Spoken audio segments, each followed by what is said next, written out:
기원전 631년 고대 중동에 존재했던 대부분의 문명 세력과 도시를 제압하고 제국을 건설했던 아슈르반이팔의 공식적인 통치 기록이 갑자기 사라지며 영원할 것 같았던 아시리아의 지배력에 균열이 가기 시작합니다.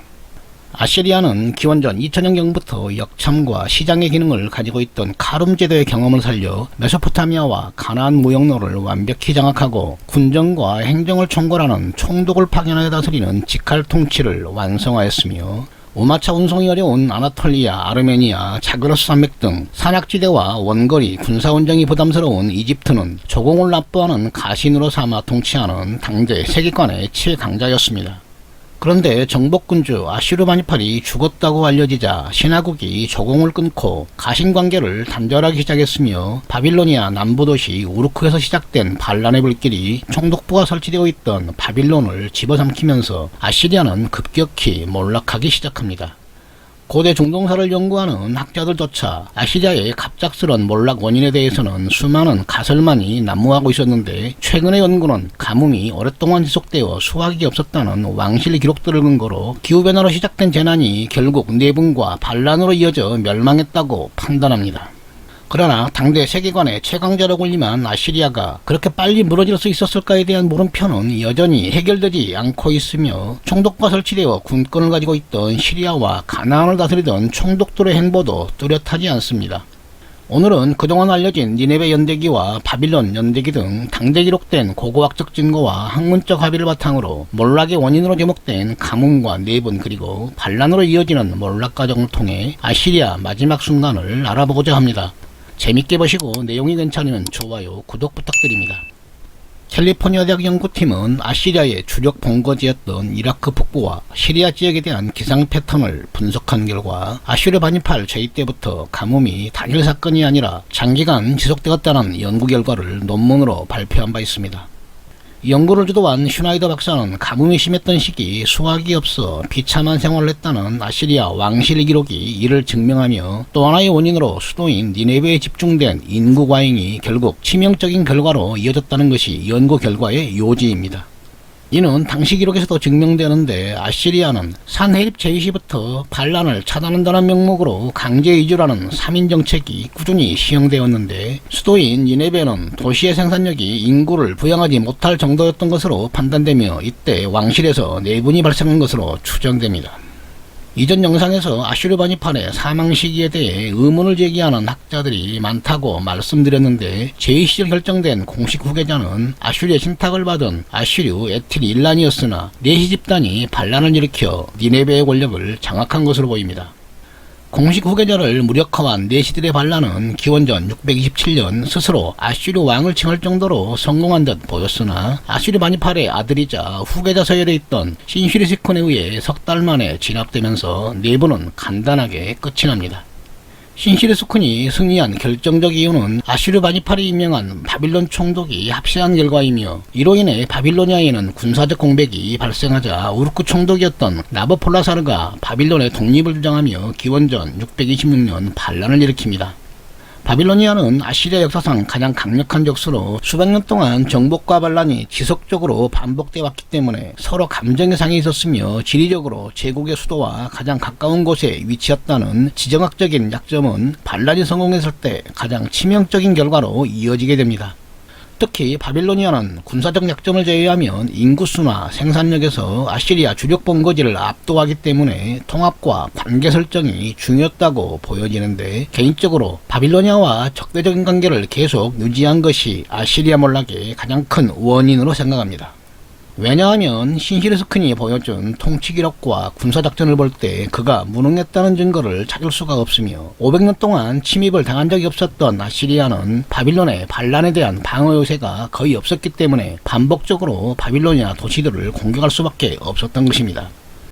그러나 바빌로니아 도시들은 오랫동안 아시리아의 공격을 받다 보니 수성전에 능했으며 소모전이 반복되고 있을 때 칼데아인, 엘람인, 페르시아인 등 전통적인 바빌로니아의 동맹군이 참전하여 본거지를 공격했기 때문에 물러날 수밖에 없었던 것이죠.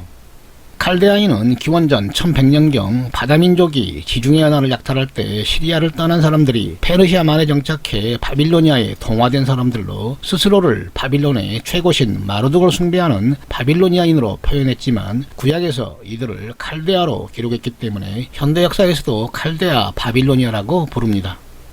반란을 주도한 칼데아인 나보폴라사르는 바빌론 총독이 아시리아 내전에 참여한 빈틈을 노려 신성한 도시 니프루를 함락시키고 총독부가 있던 바빌론으로 진격하여 점령한 후 스스로 바빌론 왕에 올라 바빌로니아가 아시리아의 지배를 벗어났음을 선포합니다.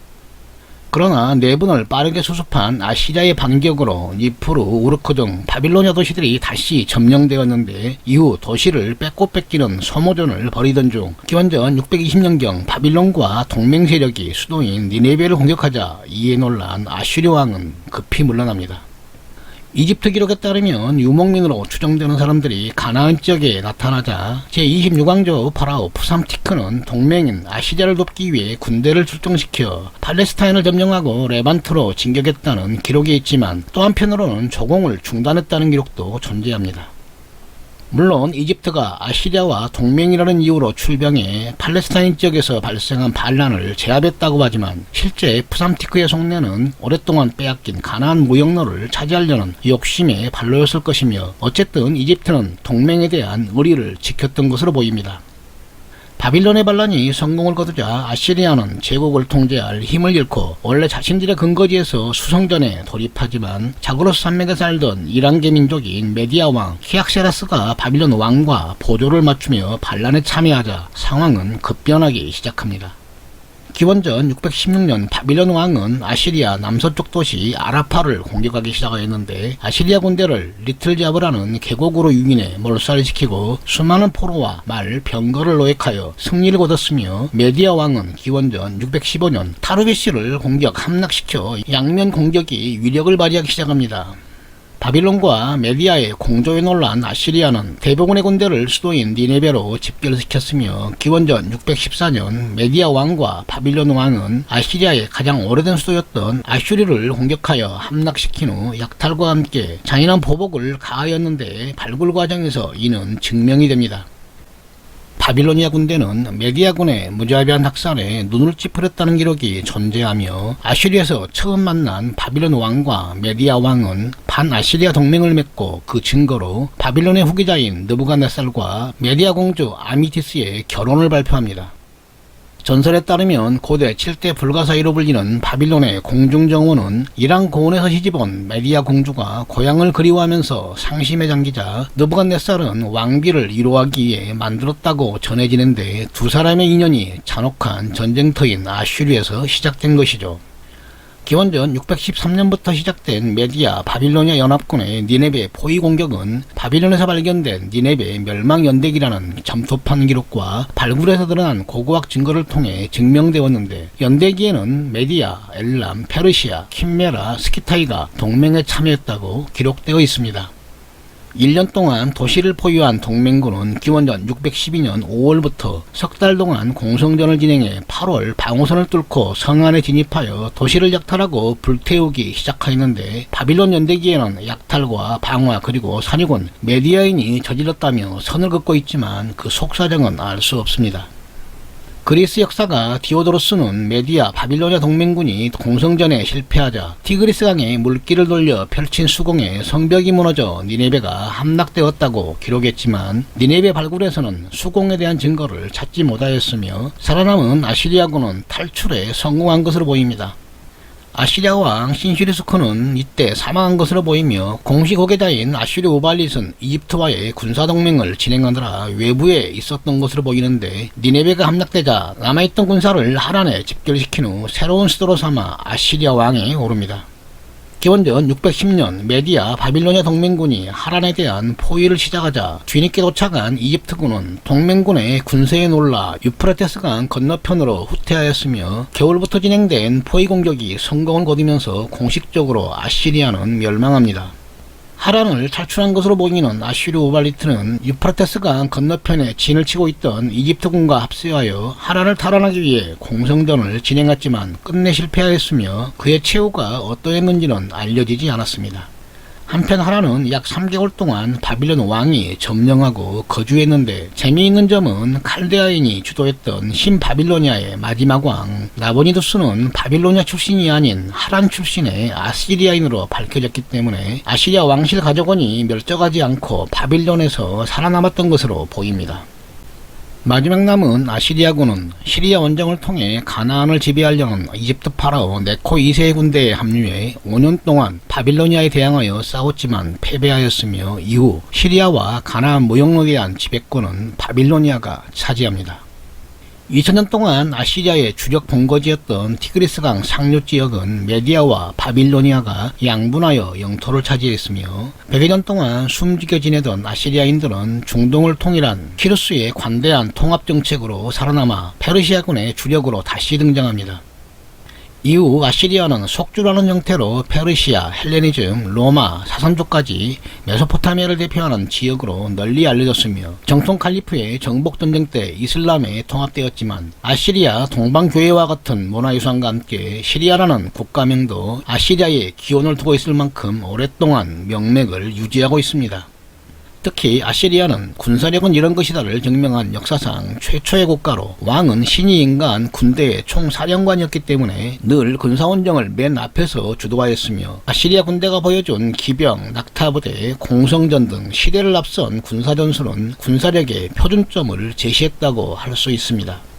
아시리아가 보여준 역참제도는 왕의 길이라는 군사 원정로를 통해 완성되었는데 약 40km 간격으로 역을 설치한 후 지구력과 속도가 뛰어난 노새 몇 마리와 기수로 구성된 역참원들이 릴레이식으로 속주의 소식을 빠르게 수도에 전달하였으며 후대의 페르시아 제국에 의해 계승됩니다. 재미있는 점은 수염이 없는 내시가 왕의 충직한 신하이자 통치 전반에 걸친 동반자의 역할을 수행한 엘리트 계층이었다는 점이며 왕실 내시는 정기적으로 지방 총독으로 부임해 징수권과 면세권, 선전포고권을 가지고 있었던 점을 볼 때 권력의 정점에 있었던 것으로 보입니다. 아시리아는 청동기 시대부터 중동을 대표하는 문명 세력 중 하나였으며 철기 시대가 시작된 기원전 1000년경부터 약 400년 동안 적수가 없을 만큼 대단한 군사력을 자랑했지만 내부의 적인 바빌론에 대한 통제 실패로 결국 몰락의 길을 걷게 되었다고 할 수 있습니다.